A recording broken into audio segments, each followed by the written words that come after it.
8 বছর আগে পাওয়া চীনা ঋণের 24 বিলিয়ন ডলারের মধ্যে পাওয়া গেছে মাত্র 5 বিলিয়ন ডলার, যেখানে 27টি প্রকল্পের মধ্যে শেষ হয়েছে 4টির কাজ।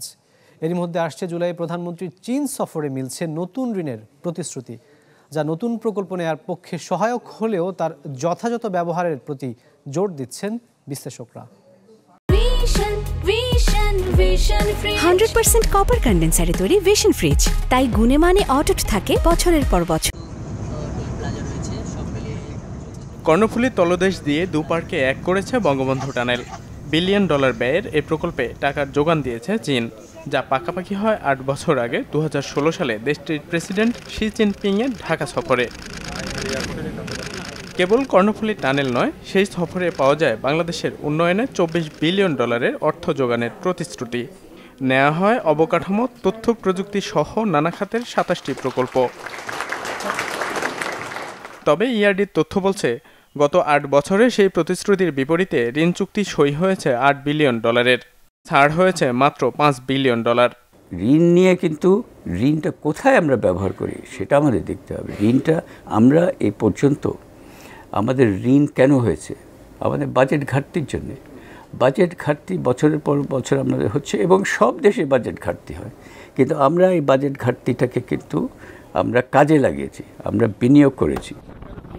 গেল 8 বছরে ছাড় হওয়া 5 বিলিয়ন ডলারের বিপরীতে বাস্তবায়নাধীন প্রকল্প 11টি, এর মধ্যে শেষ হয়েছে মাত্র 4টি। অন্যদিকে প্রতিশ্রুত 24 বিলিয়নের বিপরীতে 27 প্রকল্পের কথা বলা হলেও বাদ দেওয়ার তালিকায় প্রায় অর্ধেক বা 12টি। এমন বাস্তবতায় জুলাইয়ে চীন সফরে যাচ্ছেন বাংলাদেশের প্রধানমন্ত্রী, যেখানে মিলতে পারে নতুন আরও কয়েক বিলিয়নের প্রতিশ্রুতি। চীনের বা ইন্ডিয়া থেকে আমরা যদি বায়োলেটারাল লোনস নিলে অনেক সময় সেগুলোর কিন্তু ইন্টারেস্ট রেট বেশি হয়। সেদিক থেকে চিন্তা করলে অবশ্যই এই লোনগুলোর ইন্টারেস্ট রেট একটু বেশি। কিন্তু দেখুন, আমরা এই লোনগুলো যখন নিয়েছি, আমরা তো কিছু বিশেষ প্রজেক্ট করার জন্য তো নিয়েছি, কাজেই সেগুলোকে আমাদেরকে ব্যবহার করতে হয়েছে। তো সুতরাং ইন্টারেস্ট রেট বেশি, কিন্তু এটাও মনে রাখতে হবে যে ওডিআই লোন আপনি চাইলেই তো পাবেন না, সেটারও কিন্তু সরবরাহ লিমিটেড। কাজেই বাংলাদেশে একটা ব্যালেন্স তৈরি করতে হয়েছে। আমরা যে টাকা বা বিদেশের যে টাকা, যে মুদ্রা আমরা নিব, সেগুলোকে সঠিকভাবে সুষ্ঠুভাবে ব্যবহার করার সক্ষমতাও তো একটা বড় বিষয়।